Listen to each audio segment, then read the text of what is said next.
Para hablar justamente de lo que pasó hoy con Delía y de todos estas idas y vueltas, vamos a llamar a nuestro amigo Gabriel Levinas. Gabriel, ¿cómo te va?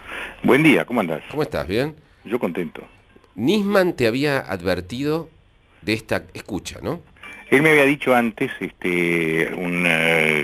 me llamó en realidad, fue una cosa rara todo, porque Nisman, vos sabés que yo no tenía una especial consideración por la forma en que él estaba manejando la causa, teníamos diferencias, él sabía, Ujú. y yo creo que él debe haber estado muy asustado, porque me llamó, me dijo lo que iba a haber que iba a ser una presentación de esta naturaleza. Me dijo, no me pegues, esperá para ver lo que hay adentro. Ujú. Medio como buscando apoyo, y eso a mí me llamó la atención. La verdad que no te puedo decir que yo haya pensado que iba a pasar nada de lo que venía, ni mucho menos, Sí. pero me llamó la atención que me llame, porque si bien nos habíamos acercado un poco por el asunto de Yossi y el espía y todo eso, ya había actuado bien en ese punto, había actuado en eso, realmente había hecho las cosas bien. No tenía yo una relación con él, ni siquiera yo era un tipo que yo tengo, digamos, a pesar de que yo voy de columnista a lo de la nata, en Ujú. realidad hay un montón de gente que es mucho más interesante para él que llamar que yo, salvo que yo por ahí soy el tipo que sabe de la AMIA, pero fuera de eso, bueno, no sé, me llamó, y entonces me dijo que además, te adelanto, que vos vas a ser reivindicado. ¿Cómo se llamaba el tipo ese digamos que había armado el lío con Delí, que se lo digo Codarín? Ese, bueno, perfecto. Sí, vas a ser reivindicado. Yo calculo que en 10, 15 días esto va a salir a la luz. Ujú. Lo que me hizo pensar que yo en ese momento no pensé, con todo el lío que lo mataron y todo eso, no pensé, pero después me puse a pensar en realidad. Él además de que adelantó todo esto porque él pensaba hacerlo después que Cristina se vaya, Ujú. es decir, cuando termine el mandato presidencial, y vino para adelantarlo. Además creo que adelantó la adelantada, porque cuando él me dijo a mí que esto iba a hacerlo dentro de 10 o 15 días, en realidad lo hizo al otro día o 2 días después, que dice que el mismo plan que él tenía por algún motivo lo aceleró en ese momento, digamos, Gabriel, ¿no? vos no solo tenías al arrepentido diciéndote esto, sino que tenías toda una investigación. ¿Qué hicieron los medios de... Yo conté más o Sí. menos, pero ¿recordás más o menos las cosas que te dijeron el aparato de propaganda del gobierno? ¿Cuándo decís? Cuando Delía mostró al arrepentido y para desacreditarte. No, eso fue increíble. La pasé muy mal, además, porque, no por mí, porque yo sé lo que hice y sé que la investigación era perfecta y que teníamos todas las pruebas de lo que estábamos diciendo, pero se había armado un circo mediático que a veces es mucho más importante porque nadie se va a poner a leer las pruebas y los expedientes para saber quién de los dos tiene razón. Ujú. En el circo parecía que nos había ganado Delía. Ujú. Y entonces me sentía responsable porque el programa de la nata venía con mucha fuerza, después pasó lo de Ascar y esa cosa donde hubo cierta duda, y yo le agregaba más despelota al programa de la nata, y me sentí sobre mi espalda, me sentí muy mal, porque dije, la puta, nos hicieron una cama innecesaria, porque en realidad no necesitamos a Codarín para demostrar nada de lo que estamos diciendo, pero a último momento se me ocurrió llamarlo, y el tipo accedió a venir.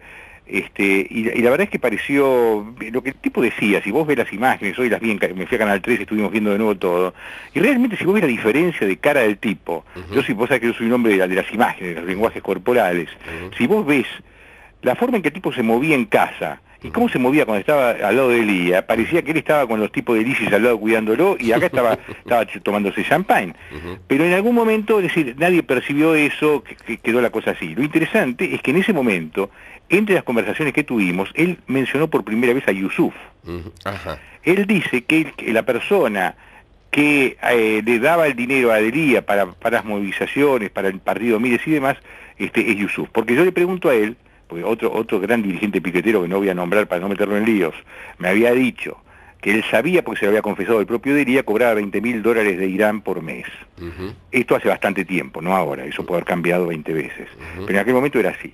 Entonces yo le pregunté a Codarín si esto era así, y me dice, eso no te lo puedo afirmar ni desmentir, eh, pero lo que sí es seguro es que en muchos casos le dieron dinero para las movilizaciones, para el partido Mires, y le bancan un poco la cosa del partido. Ujú.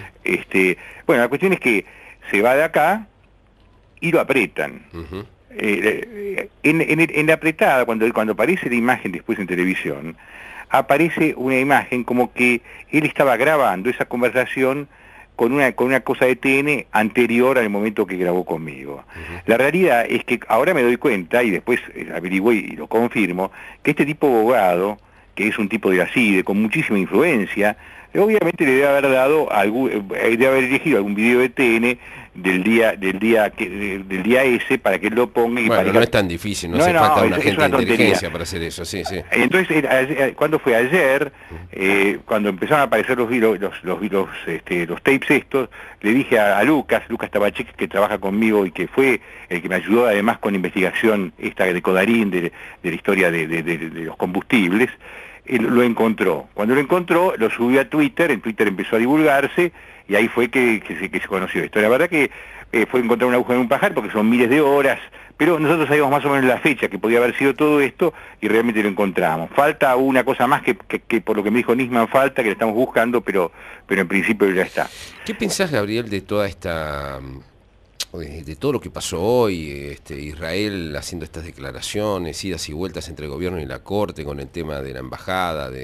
Bueno, mira, yo creo que lo primero que hay que decir, y esto es seguro, es que el único responsable por el estado de la causa es el Estado, valga la redundancia, dos estados distintos, ¿no? Es solamente el Estado el que tiene a su cargo la investigación a través de la justicia y a través de las fuerzas de seguridad. Y la realidad es que el Estado estuvo absolutamente boicoteando, prestando sus fuerzas y su gente para el desvío de la causa. Y esto no es de ahora, esto es una cosa que empezó con Menem y nunca terminó. Ningún gobierno realmente hizo nada, porque seguramente era meterse en esto que está pasando ahora, es meterse con los servicios, meterse con la Policía Federal, meterse con todo lo que está mal en el mundo.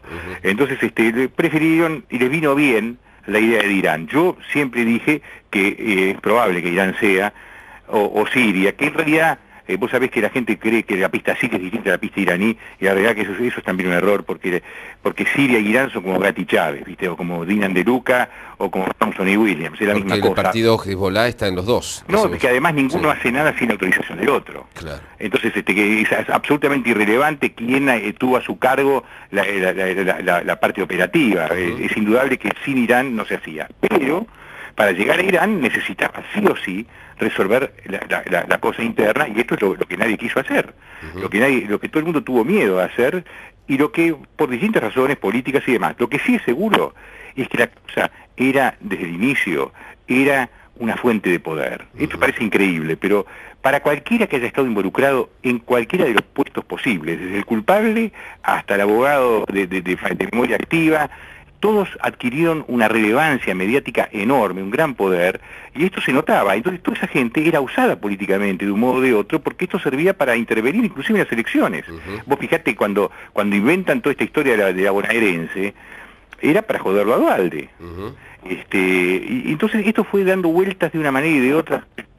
Cristina estaba en esa comisión famosa de seguimiento, y ella en la comisión lo que decía era convalidado a Galeano. Hicieron una especie de convalidación del trabajo de Galeano, que Galeano era un atorrante total, que además yo ya lo había denunciado en el año 95 en el Congreso de los Estados Unidos. Había un informe que yo hice que decía exactamente quién era Galeano, y hasta ponía en tela de juicio la conducta de Beraja, claramente. Pero ¿cuál es la diferencia? Porque vos viste que Cristina el otro día habló de la conducta de Beraja de una manera ostensible, diciendo como que casi culpándolo por el atentado. La realidad es que Beraja puede haber sido todo lo malo que uno puede suponer y más, y yo convalido que esto es cierto. Pero él no es el responsable en absoluto porque Beraja, porque la causa no haya funcionado. Es decir, porque Beraja en todo caso es un querellante. Y el querellante viene a ser una suerte de fiscal privado que tiene algunas atribuciones, pero muy pocas, tales como pedir medidas, que el juez puede hacerlas o no, o protestar por medidas, que el juez puede darle pelota o no, o la Cámara o quien sea. Es decir, él es un actor en la causa, pero digamos, si el juez no hace lo que tiene que hacer, por más que el querellante pide y pide y pida, no sirve para nada. Entonces, quiere poner al mismo nivel a un dirigente comunitario de la comunidad judía que el presidente Menem, por ejemplo, a quien no nombró. Claro. ¿Entendés? Y el presidente Menem, además, no solamente no lo nombró, sino que además lo habilitó a ser senador en una alianza con el Frente para la Victoria hace poco, ya estando procesado. Y le sirvió mucho, ¿no? Tener a ese senador, le dio muchas manos. No, por eso te quiero decir, el doble estándar no solamente es llamativo, sino que el hecho de que hable de este modo, de un dirigente de la comunidad judía, y libere a un tipo como Menem, y no solamente lo libere, sino que lo empodere y le dé impunidad, porque vos sabés que si el tipo tiene fueros no lo tocas. Es toda una definición de la conducta de Cristina, que, Bueno. también hizo lo mismo, perdón, con Nisman.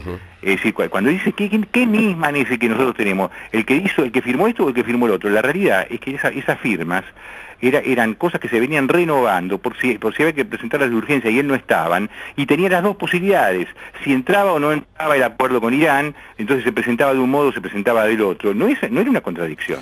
Te agradezco muchísimo, Gabriel. Te felicito por esta reivindicación que tuviste en el día de la fecha. Te mando un fuerte abrazo. Te agradezco mucho.